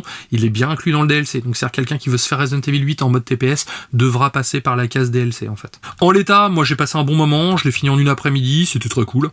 Encore une fois, ça met un vrai point final à cette cette histoire un peu particulière dans l'univers de Resident Evil. Si vous avez aimé le 8, voilà, c'est dans la continuité et c'est vraiment une bonne suite. Pour les gens qui sont un peu réfractaires à Resident Evil 8, ça va pas leur changer la donne. Il y a le côté un peu pouvoir qui est intéressant, qui permet de débloquer certaines énigmes ou quoi que ce soit, mais ça reste très light dans le gameplay en fait. C'est-à-dire on va pouvoir alterner entre les flingues, on va avoir 2 armes, c'est un pistolet et un fusil à pompe qu'on va trouver. Et les pouvoirs, on va les utiliser de façon très très sporadique. Ça va essentiellement nous servir pour débloquer des mécanismes en fait dans les niveaux, pour se débarrasser de certains ennemis, mais comme c'est des pouvoirs, on va dire, limités, il faut prendre des fleurs spécifiques pour remplir sa jauge de pouvoir. On l'utilise pas tout le temps et on doit vraiment y aller avec parcimonie. En revanche, le boss de fin, où là on y va à fond les ballons dans les pouvoirs, c'est très très cool. On a vraiment cette sensation de puissance, mais ça arrive vraiment que pour le boss de fin en fait, donc c'est très tardif. Et est-ce que tu me le recommandes? Alors ce jeu, on en parlait quand on jouait à Dead by Daylight cette semaine, tu me disais attends mon test, tu voulais pas trop me débriefer. J'avoue que tu m'as donné envie, surtout sur la petite partie avec les mannequins, les poupées, parce que le test de jeuxvideo.com me l'avait un peu refroidi. Ils ont mis 13 sur 20, ils ont dit que c'est ultra dirigiste et tout, enfin ils ont mis pas mal de points négatifs, donc j'étais moyen chaud, mais là franchement tu m'as donné envie. Est-ce que tu penses que je vais aimer, ou moi qui suis un peu difficile, je vais pas kiffer du tout? Alors c'est vrai que j'ai pas regardé les tests des confrères là pour le coup, donc je sais pas ce qu'ils ont reproché au jeu ou quoi. C'est un peu dirigiste, c'est vrai, mais au final c'est comme toute la partie dans le château de Lady Dimitrescu en fait, qui est un peu dirigiste également, où on avance à un endroit, il nous faut la clé pour pouvoir ouvrir telle porte, donc on est obligé entre guillemets de passer par ces chemins là. Mais je trouve que ça c'est du Resident Evil. C'est du Resident Evil parce que ça va vraiment, ça sert son propos en fait. On visite des environnements, c'est pas un open world, mais les environnements qu'on visite ont vraiment une patte et quelque chose. À un moment, on va arriver à un endroit, il y a du sang qui coule du plafond, il faut éviter justement ces fameuses flaques de sang, car sinon il peut nous arriver quelque chose, et on a vraiment cette sensation d'être dans un monde parallèle en fait. Donc ça, c'est plutôt cool. Toi, tu as beaucoup aimé Resident Evil 8 comme moi, donc oui, je te le conseille. Après, tu as fait Resident Evil 8 en mode FPS, et le DLC, lui, se joue uniquement en mode TPS. Ah oui, d'accord. Ce qui peut du coup créer une certaine dissonance par rapport au gameplay du jeu d'avant, d'où l'intérêt de refaire peut-être Resident Evil 8 en mode TPS.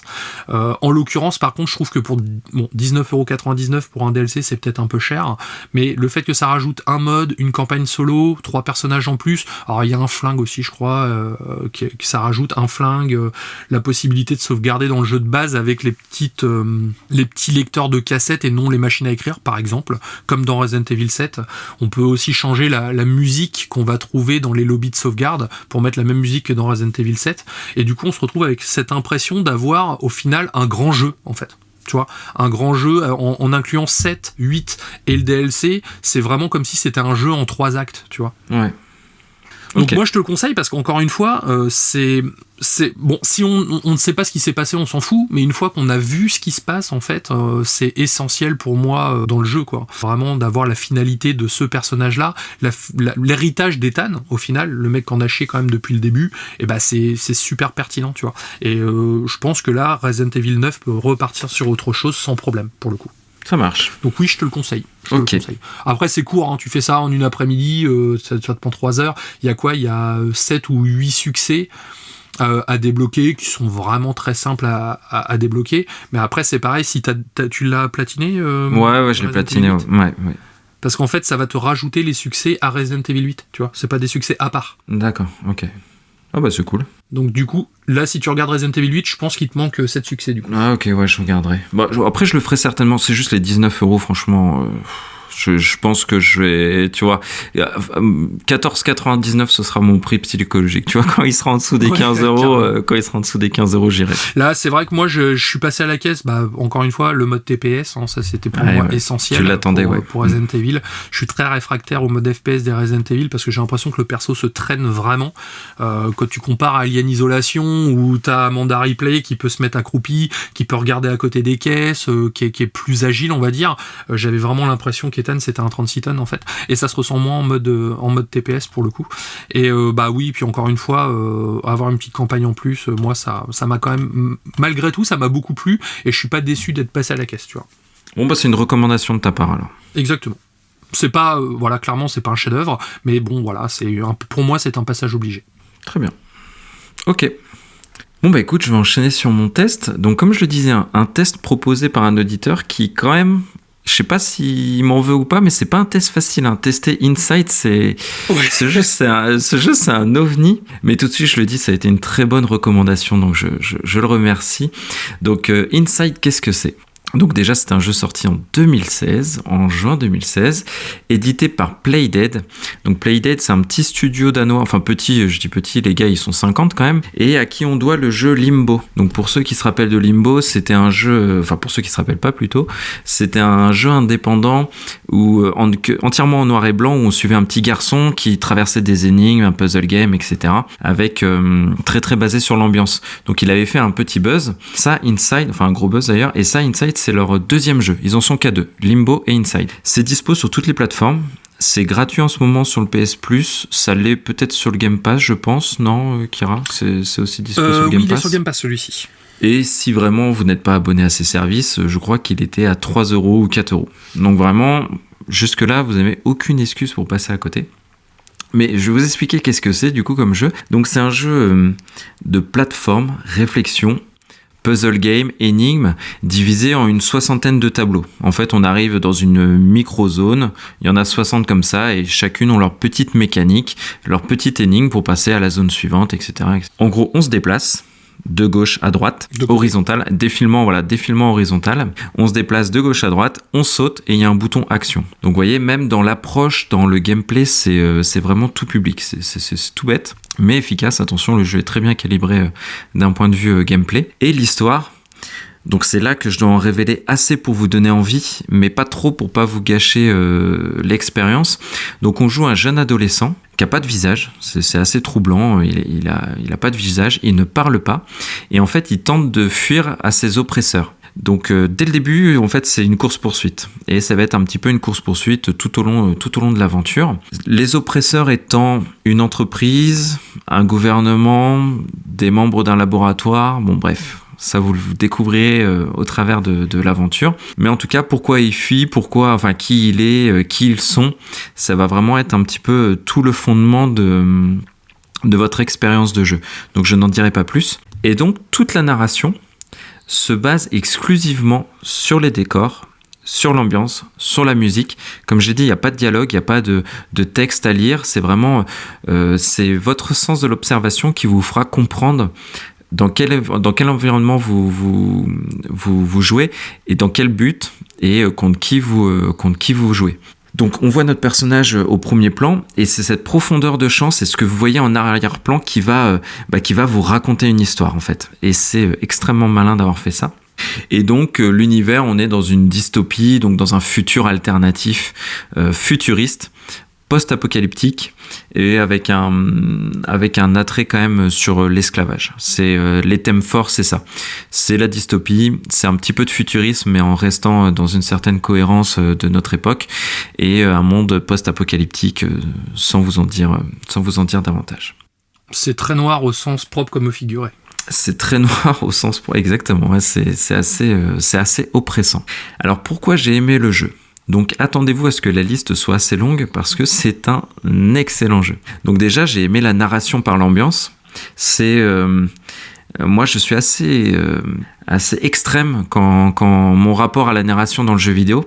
Quand je prends une manette, j'ai envie de jouer. Quand j'ai envie de lire des choses, je prends un livre. Quand j'ai envie de pas toucher à une manette et de regarder tranquillement ma télé, je regarde un film. Et moi, je trouve vraiment que la quintessence du jeu vidéo, c'est celle-ci. On est vraiment dans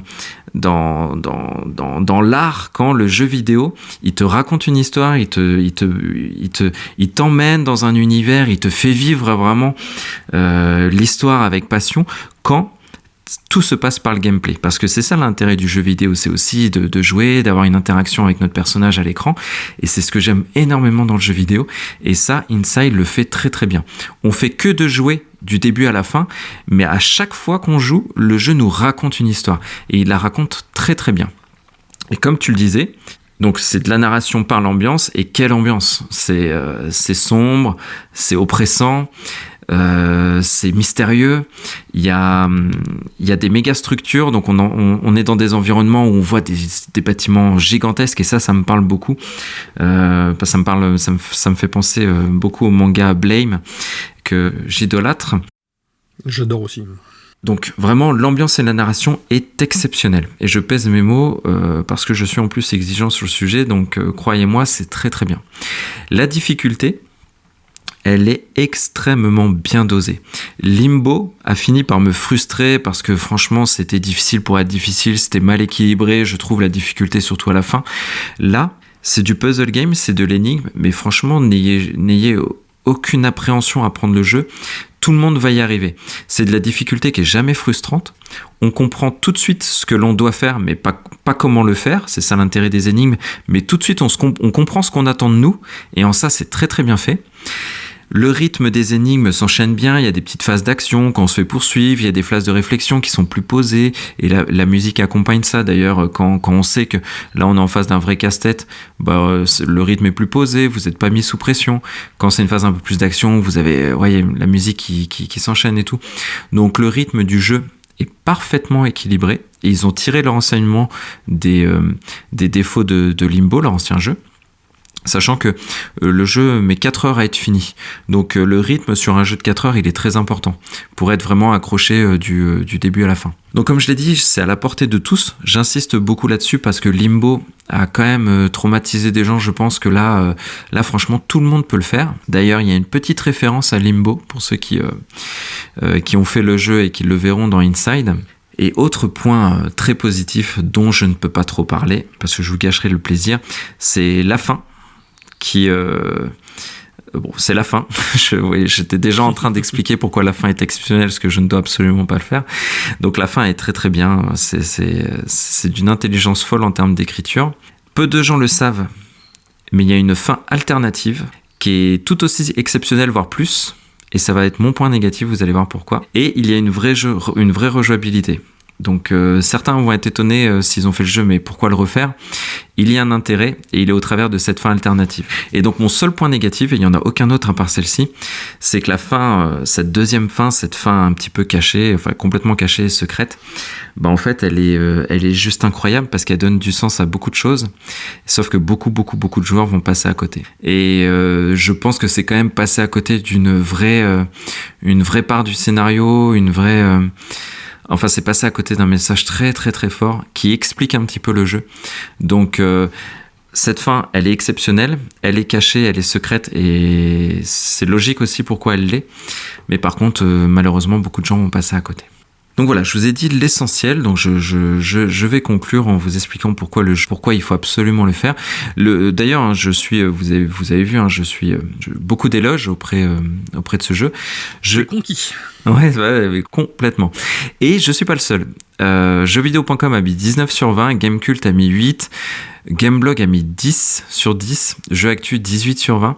Le Metascore est à quasiment 90. Il a été primé aux Game Awards, il a été primé aux Game Critics Awards. Enfin, il a pris plein de prix. Pourquoi il faut y jouer ? Donc écoutez, parce que c'est un chef-d'œuvre de narration qui n'oublie jamais le joueur. C'est ça que j'apprécie vraiment. Moi, comme je l'ai dit, un jeu vidéo, j'ai envie de jouer. Et il a jamais oublié le plaisir de jouer. Donc même si on passe à côté de l'histoire, en fait, on passe un vraiment bon moment parce que les énigmes sont cool, parce que le personnage c'est réactif, c'est précis, le rythme est bien. Donc même si on passe à côté de cette narration qui est folle, on passe un très bon moment.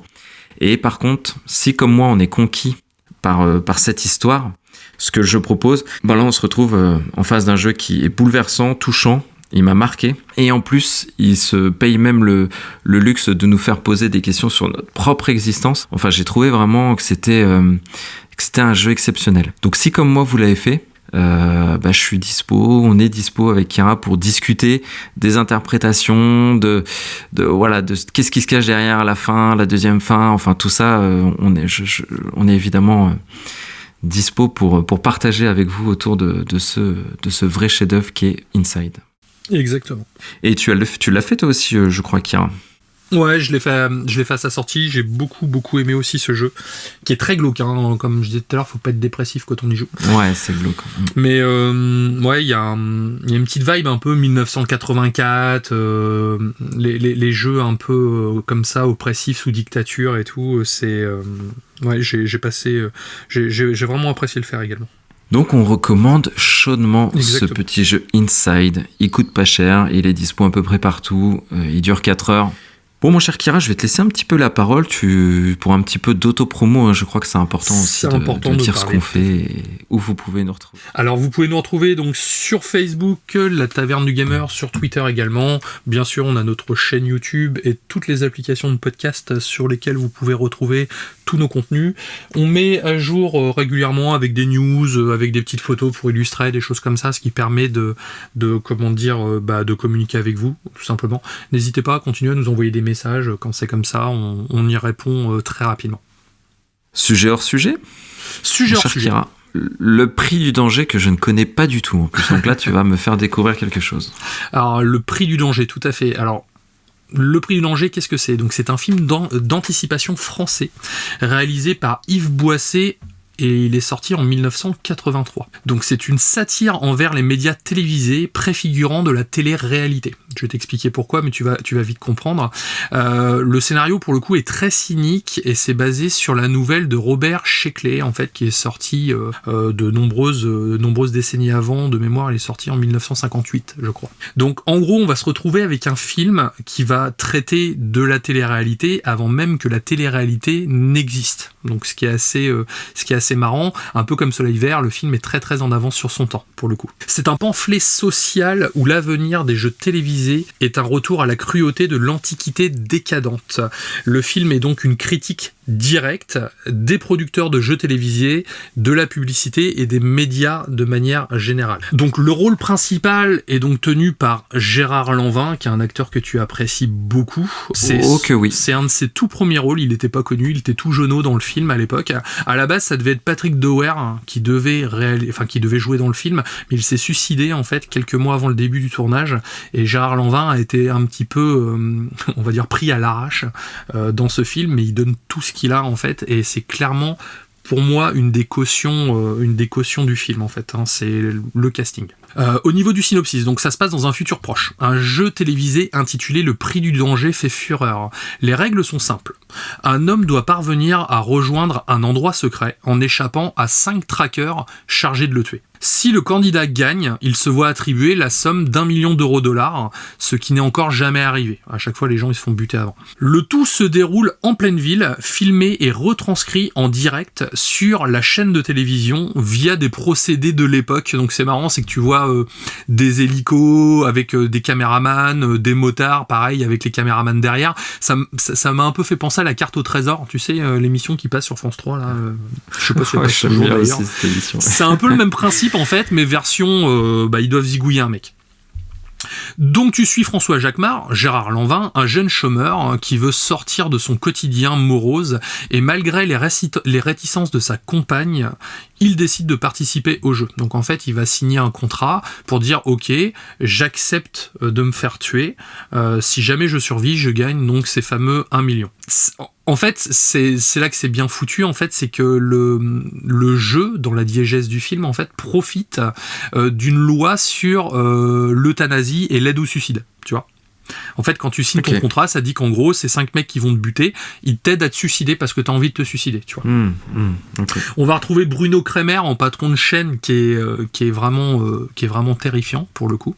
Et comme je le disais, le film est basé sur la nouvelle de Robert Sheckley, Le Prix du danger, qui a été publié en 1958, donc encore avant qu'on parle de télé-réalité, ou même que la télévision soit vraiment ancrée dans tous les foyers, parce que la télé a vraiment fait un boom dans les années 70, mais à cette époque-là, c'était vraiment réservé à une élite. Et si tu te souviens d'un autre film, il y a eu une controverse à propos du Prix du danger, car en 1987, donc 5 ans plus tard, sort un film américain nommé Running Man, de Paul Michael Glaser, en fait, avec Arnold Schwarzenegger, qui présente de nombreuses similitudes avec ce film en fait. Donc dans les années 90, il y a eu une plainte donc du Prix du danger qui a été déposée à l'encontre de Running Man pour plagiat. Le réalisateur de Running Man donc dit s'inspirer du roman de Stephen King The Running Man.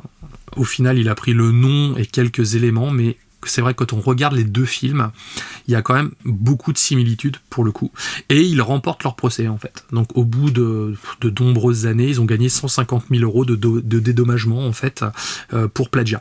Donc ce qui est marrant, c'est de voir que les ricains ont fait entre guillemets un remake officieux d'un film français d'époque. Ah, j'avoue, c'est marrant. Donc c'est un film que moi je recommande de par sa nature en fait, c'est un petit peu un ovni dans le paysage cinématographique français. C'est à l'époque où les Français quand même avaient des couilles de faire des films un petit peu différents et surtout qui dénoncent quelque chose. C'est marrant, c'est quand tu regardes les deux films, tu t'aperçois vraiment que même si les thèmes sont similaires, c'est vraiment présenté de deux façons différentes en fait, car la sensibilité française et la sensibilité américaine n'étant pas la même, on a vraiment un choc des cultures pour le coup. On a un film en France qui a été réalisé sur son propos et son scénario et sur ce qu'il veut dénoncer, et le film américain lui il est basé autour d'Arnold Schwarzenegger en fait qui doit péter des gueules pendant son film.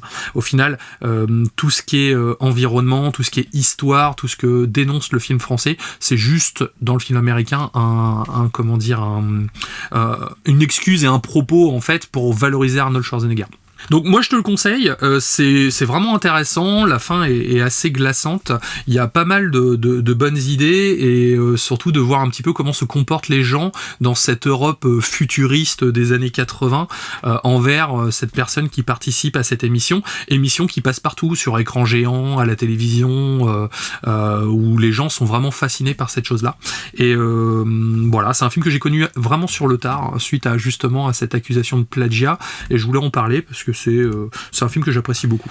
En fait, il y a deux choses qui me font envie dans ce que tu as dit. C'est moi, j'aime bien quand il y a des films d'anticipation comme ça qui sont un peu, sans le savoir, pour le coup, complètement précurseurs de ce qu'on vit aujourd'hui. Donc, même si c'est un vieux film, il y a un intérêt de le regarder avec notre regard, du coup, moderne, et de regarder s'ils ont visé juste ou pas. Donc ça, souvent, c'est très rigolo de regarder des films de ce genre. Et j'aime bien le côté, tu parlais de contrat, d'euthanasie, etc.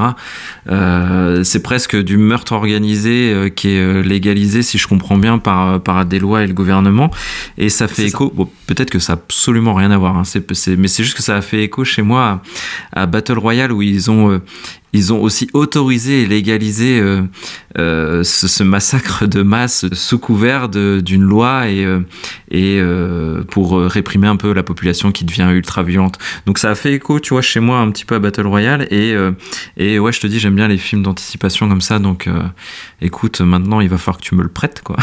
C'est surtout ça. Alors c'est marrant que tu parles de Battle Royale parce que c'est un peu ce que j'ai fait en fait. C'est que j'ai regardé dans la soirée, j'ai fait Le Prix du danger et Running Man. Et derrière, bon, il était tard, j'arrivais pas à dormir, j'ai claqué Battle Royale juste derrière, en fait, pour se donner un côté un peu dystopie, un peu... Bon, il n'y a pas le côté télévisuel dans Battle Royale, mais c'est vrai que sur beaucoup de thématiques, en fait, ça se ressemble. Et au final, tu pourrais te dire que c'est le même monde décadent, en fait. Ouais, franchement, intéressant. Ça me donne très, très envie. Là, je te prêterai les deux, si tu veux comparer. Ouais. Et puis, on en discutera avec plaisir. Ouais. Écoutez, moi, mon sujet hors sujet, ça va être très rapide, hein, mais c'est parce qu'il fallait que j'en parle absolument. C'est The Witcher, le dernier vœu. Pourquoi il faut que j'en parle ? C'est parce que déjà, c'est un format un peu particulier. J'ai été surpris par cet ouvrage. Donc, c'est un roman illustré, comme ils appellent ça. Donc, c'est pas une BD, c'est pas un roman. Je vous dis, je connaissais pas vraiment. Pour la petite anecdote, c'est Charles, notre compositeur du note générique et notre consultant ingé son qui me l'a offert, et je connaissais pas du tout ce principe. Donc, en fait, prendre un roman. En plus, les histoires de The Witcher s'y prêtent parce que ce sont des nouvelles. Donc en fait, le dernier vœu, c'est une nouvelle extraite des livres The Witcher. Donc avant d'être des jeux, c'est des livres qui sont écrits par...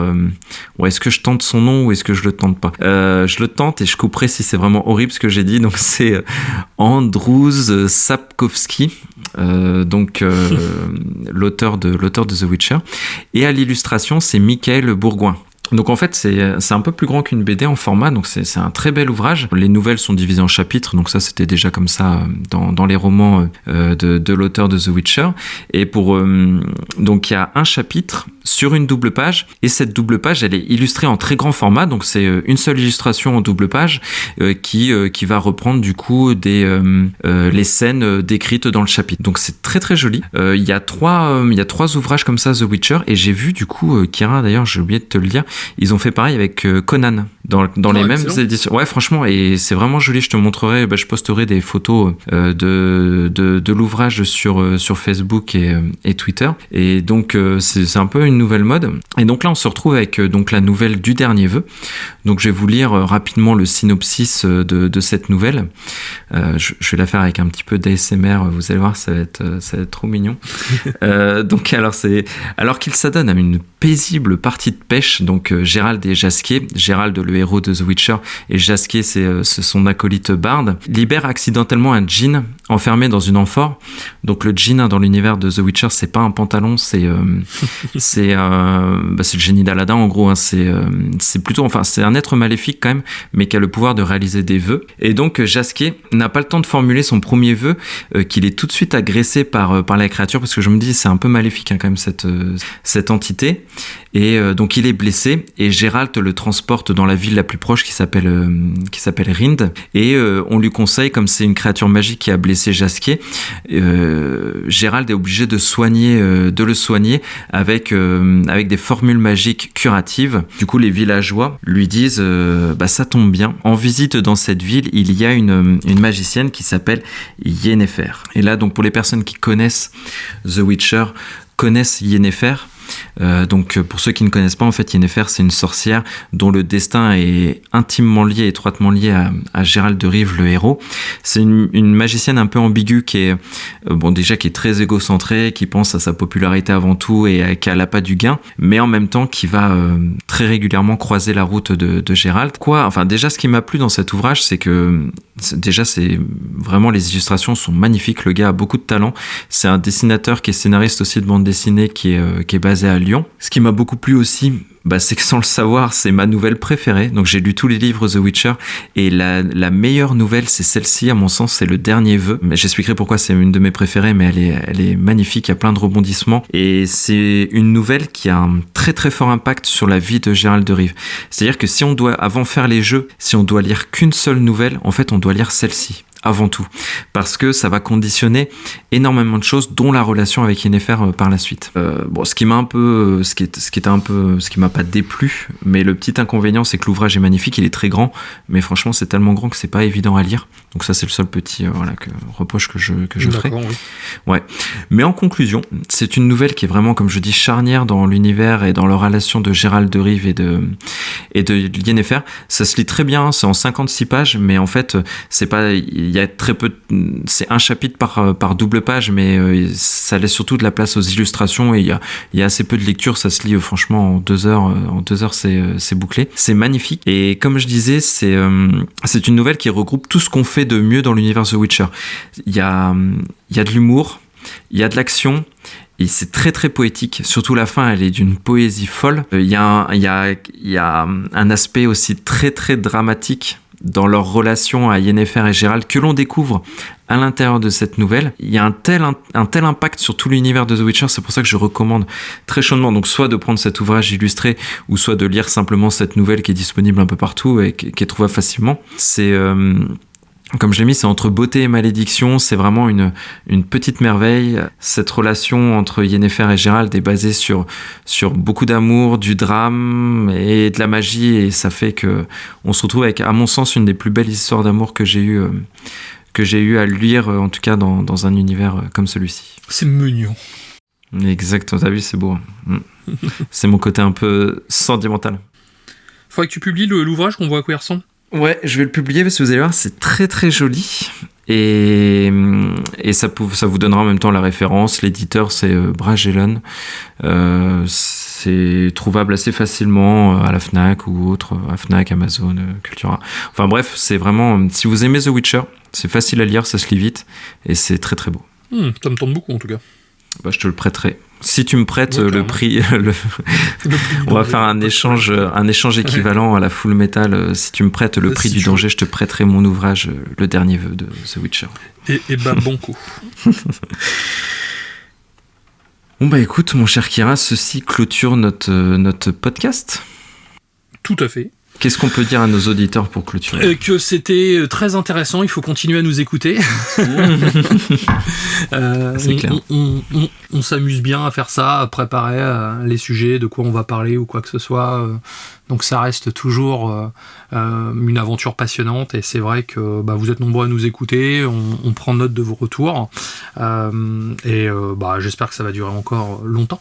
Eh ben écoute, j'espère aussi, j'ai pris beaucoup de plaisir comme toujours à animer ce podcast avec toi Kira, et parlez-en autour de vous, hein, chers auditeurs, vous qui nous écoutez de façon régulière maintenant. Voilà, dès que vous pouvez, faites partager et faites découvrir la Taverne du Gamer, qui est un podcast qui doit vous appartenir, hein. Donc comme on m'a proposé Inside, proposez-nous des jeux ou même des news, hein. Vous nous dites que vous avez vu telle news et vous aimeriez bien qu'on en parle, qu'on la décrypte, qu'on analyse. Enfin bref, c'est un podcast qui vous appartient autant à vous qu'à nous. Et écoutez, moi je vous souhaite une bonne semaine et on se dit à très vite. À très vite.